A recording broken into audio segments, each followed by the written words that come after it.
When you have a conversation this week and someone triggers you, I want you to stop. Before you react, count to 5 and think, oh my God, why is Chantell making me do this? When you get to 5, I want you to notice how different your perspective is and how you're going to respond than you would have 5 seconds ago. Welcome to Get Real, Get Results, where we're rewriting the rules of success for women in leadership. Hi, everyone. Welcome back to Get Real, Get Results. I'm Chantell Preston. Thanks so much for spending a little bit of time with me today. One of the topics I want to talk about today is one that I've been talking a lot about lately is emotional intelligence. You know, as we get older, they say that our emotional intelligence improves. And I was really wanting to find out, what exactly does that mean? What does emotional intelligence include? It's fascinating. As I was going through a bunch of different research, I finally figured out what it means. Because I just thought, okay, well, we get smarter, we get wiser, and those are components of it. But there's so much more that goes into that than just being smarter and being wiser. So as I went through and I was researching and I thought, oh, I want to become the emotional intelligence expert in some aspect, I realized it's just the simple day-to-day things that we do in regards to emotional intelligence. And that there's really simple strategies that we can deploy within our own lives, both personally and professionally, that really help us not just become wiser, but also deepen our relationships and really empower who we are and what we want to do. I really like the definition that Dale Goleman states in regards to emotional intelligence. And it's really 3 things: self-awareness, self-recognition, motivation, empathy, and social skills. So I'll say those again: self-awareness, self-regulation, motivation, social skills, and empathy. And it seems like those 5 things are so easy to do. But then when you start breaking them down, you realize they're not sometimes that easy. Self-awareness, let's just start with self-awareness. One thing I can say in life, and I've been very fortunate, but when you take all those assessment tests that we take throughout our corporate journey, self-awareness was one of my strongest characteristics, which I guess when I was younger, I didn't really realize how important that was until I got a little bit older. And I thought, oh my God, self-awareness. Look, I know when I'm right. I know when I'm wrong. Fortunately for me, sometimes I won't always admit when I'm wrong, but I know I'm wrong. So being that self-awareness and what are my strengths? What are my weaknesses? How do I compensate for those things? Self-awareness in my eyes is something that we all need to work on. There's a lot of people that we know out there, and I'm sure you guys have some that have zero self-awareness. They have no idea how they come across. They have no idea their body language, what it's telling the people around them. There's just zero self-awareness, and probably those people won't ever change. So I'm not here to change you. I'm just saying that by having self-awareness, you can really help you grow as a leader. And being able to show that to the people around you is very important. You want them to understand that not only do you have your own self-awareness, like I'll be the first one to raise my hand and say, hey, look, this is not my area of expertise. This is a place where I'm not very strong. Who can help me with these things? And it's actually enabled me to build greater relationships with my staff because they understand that, hey, I'm not perfect either. And I know where my strengths and weaknesses are. I want them to be the same way. I want to lead by example. So self-awareness is really important. So I highly encourage you guys to just take a step back and say, hey, am I really self-aware? Again, each of us is going to have a different perspective on that. If you really want to know if you're self-aware, go ask one of your friends. Ask the people around you, do I have self-awareness? You might be surprised what they say. I did this about 10 years ago.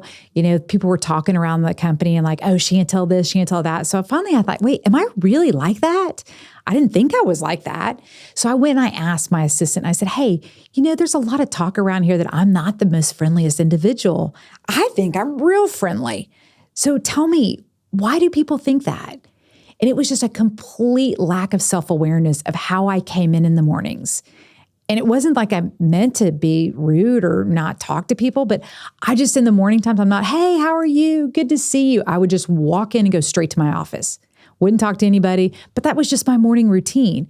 What I didn't realize is my own self-awareness. What that meant to everyone else is that I was unapproachable, that don't approach me. And I thought, oh my gosh, that's not what I want to give out to my staff or my employees. I want them to know that I have an open door policy. I preach that. But what I was doing, the lack of my own self-awareness, I didn't realize how I was coming across. So again, I just challenge you, just maybe sit back and think about, am I self-aware? And again, if you really want some good insight, ask somebody that you're close to and say, hey, do you think I have self-awareness, or where's some areas that I can really improve? The second one is self-regulation. Now, I'll just be honest. This is one I have been challenged with my entire life. I'm usually a knee-jerk person. The emotion gets the best of me, and I just come across without really sitting back and thinking, how do I want to handle this? I did learn, I'm not real good at neuroscience, but I did understand that, sometimes it takes 5 seconds from this part of your brain to get to this part of your brain, and this is all your emotion, and this is your logic and rationale. And so self-regulation, when I would knee-jerk, I would usually end up regretting it. And the reason why is because I didn't have all the facts. I didn't have all the information. So you said something to me, I believed you instantly, and then I would react that way. Self-regulation. Now I've learned, okay, I'm listening, I'm hearing, but even before I react, I'm going to count to 5. And I know this sounds so just novice and so elementary, but it's so true. Okay, I'm hearing you, I'm listening. And before I react, I want to really let my brain catch up, my emotions catch up with my rationale. So again, count to 5. I had a situation last night in my own house. I came home, I've been traveling a lot. My kids were all nagging at each other. They were exasperating the situation. They were picking at each other like our kids do. And I just blew up. I had zero self-regulation. I didn't stop. One of them asked me something. I said, I've already told you this 5 times. And I just blew up. And again, I know we've all been there. I'm going to admit I'm not the best sometimes, especially when I'm tired and I've been traveling and I just need a second to myself and the kids. It's very innocent. They just want my attention. And I snapped. And I realized, wait a minute, I need to step back, that self-regulation, and get back in that routine. I'd gotten out of it. Now I'm back into it. So again, I challenge you this week, when something comes at you, somebody comes at you with something, before you react, stop, self-regulate. Let your mind catch up with itself, your thoughts, your emotions, and then react. I guarantee you won't regret that. You'll make better decisions at the end, both personally and professionally. And then let's talk about motivation. I thought this was because I thought motivation, well, I'm motivated, right? It talks about extrinsic versus intrinsic motivation. So extrinsic, yeah, the title, the money, all of those things, that was my motivation. And then I became really unmotivated. I don't want to do this. Then I realized it wasn't because I wasn't motivated. I was just motivated on the wrong things. And I looked at, hey, what intrinsically motivates me? And that now is the purpose and the passion. Sitting here talking to you guys, being able to tell you some of my experiences, being vulnerable. I'm not perfect. How can I share those experiences? I do like to share sometimes when I am perfect, but most of the time it's not. It's the lack of, my self-regulation, my self-awareness, and how has it made me a better person? At the end of the day, it has made me a better person. It's made me a better leader. It's made me a better parent. It's made me a better coach. Every aspect has made me better. And again, I talk a lot about, what motivates me now. This past weekend, I was in New York. Coming back from Barcelona, I was jet lagged. My daughter was dancing in New York, but it was an awesome opportunity because some of the other kids from my dance studio got to go up and dance in New York too.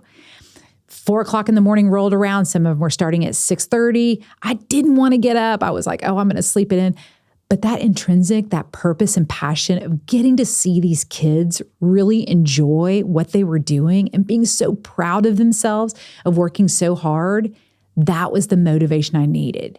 And I got up and I went and watched these children, and the excitement, the fact that I got out of bed knowing that I was jet lagged to come watch them dance, that meant the world to them. So again, and it meant the world to me, frankly, to be able to see that some of the things that I was doing was making a difference in the world. So that motivation is just very different. The empathy side, again, we all are challenged with empathy. I thought I had empathy until someone told me I didn't have empathy. And so I really try hard to really sit back and sit and think about, what is it like for this person? And really seeing their view from their perspective. You ask people, what's the definition of empathy? And I think you'll get 5,000 different answers because everybody thinks empathy is different. I look at empathy as really being able to see things through someone else's lens, really understand their perspective. I used to not care. Didn't care about your perspective. It was my way or no way. Now it's really fascinating because if you stop to think and really listen to what they're saying and be empathetic and see it from their view, I really changed some of my values and some of my thoughts in life as to how I see things because I'm now listening and I'm being more empathetic. And then the last one is social skills. One of the things that I really have a hard time with is mastering those hard conversations. As a leader, it's part of our job. We can't get away without having those difficult conversations. There's a lot of leaders, though, that we avoid it. We stick our heads in the sand. And one of the things that I've done is I really try to have those hard conversations at home. And those can sometimes be the most challenging conversations because A, they're not going to go well. B, and especially with a 14-year-old, she still thinks I'm stupid. But it's important to have those difficult conversations with people. And I've learned that when I do have those conversations, again, it's all about how you come across, but people really appreciate it. They want feedback. They want to be able to hear what you're thinking, but they also want to share their side. And that's where this all kind of comes together in regards to emotional intelligence. How do you take all of these steps and really put them together so I can be a better leader and I can listen to hear, not to be responding? How can I create an environment as a leader, a culture that enables people to improve upon their own emotional intelligence and to learn and to strategize? And that's what we want to do as leaders. 20 years ago, didn't care. Now, this is how we keep people and we create the environment where they never want to leave. And as leaders, that's ultimately what we want to put together is a culture where people want to be there. How can we help them live their best lives? And if we do that, they're going to be more productive. They're going to have happier lives. And again, it helps us at the bottom line. And at the end of the day, when we're leaders, sometimes that's what we have to think about. Even though that's a hard reality, it is what we think about. And another thing with social skills too is it's really easy to just be kind. Random compliments to your staff, to your spouse, to a random person walking down the street. I had the most amazing thing happen. About 3 months ago, I got an email from an individual. I had no idea who this individual was. I opened the email. I thought it was spam. It was from a daughter of a lady that I had met 3 years ago at a cooking class in Napa. I usually don't do things by myself. I'm trying to get comfortable with being uncomfortable. I went to a class in Napa on cooking. I don't know how to cook, so I thought this is something I've always wanted to learn how to do. So I went to this class in Napa. It was a whole week long by myself. I was really proud of myself. Fortunately, I made some friends very quickly, but there was a group of ladies that were there from Alabama. They had all come together, Girls Week Out, and I complimented this lady. She had a shirt on. I thought it was really pretty. I said, "Hey, I love your shirt." We got to talking. 3 years later, I got an email from her daughter that basically said, "Thank you so much. You left such a lasting impact on my mom that I just had to reach out to you." And she said, "I don't know why or what you said to her, but she just can't stop talking about you." This was 3 years later. I mean, you just don't know the impact that you can have on people by just paying them a compliment. So again, some of these things are very easy things that we can do to make a significant impact in the world that we're living in today. So some of the strategies I'd love for you guys to take back is I want you guys, when you have a conversation this week and someone triggers you, again, self-awareness, what are my triggers? Someone triggers you. I want you to stop. Before you react, count to 5 and think, oh my God, why is Chantell making me do this? When you get to 5, I want you to notice how different your perspective is and how you're going to respond than you would have 5 seconds ago. So try it. I highly encourage you to do it. I know you're going to sound silly. It sounds stupid. Try it. And I guarantee you'll be like, wow, that was amazing. How can I put that into my everyday life? So that's one strategy. The other is self-awareness. Again, I tell you, you want to know self-awareness, ask somebody around you and they'll be very blunt.